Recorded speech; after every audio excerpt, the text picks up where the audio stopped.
በገንዘብ ፖሊሲ ከተወሰዱ እርምጃዎች መካከል የማክሮ ኢኮኖሚክ ሪፎርም ከተተገበረ ጊዜ ጀምሮ በአጠቃላይ ሲታይ በኢትዮጵያ ውስጥ ያለው የዋጋ ንረት ከወር ወር እየቀነሰ ነው እንደመጣ ማየት ይቻላል። ከሁሉ በላይ ትልቁ የዋጋ ንረትን ወደፊት የሚወስደው የምግብ ነክ ዋጋ ንረት እሱ በአሁኑ ጊዜ ከ12% በታች ነው።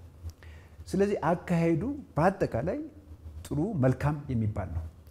ይሄ ማለት ግን ከፊታችን ስራ አይጠብቅም ማለት አይደለም።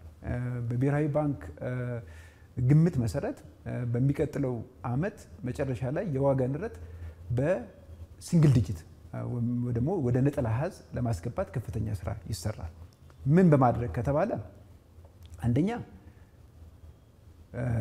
ጥብቅ የሆነ የገንዘብና የፊስካል ፖሊሲ በመውሰድ፣ ሁለተኛው ደግሞ የዋጋ ንረትን ለማስተካከል የምንወስደው እርምጃ ምርትና ምርታማነትን መጨመር ነው። ማምረት ሊባል የሚችለው በተለይ በግብርና ዘርፍ ላይ የሚወሰዱት በአጠቃላይ ምርትን ለመጨመር የሚወሰዱት እርምጃዎች ተጠናክረው ይቀጥላሉ።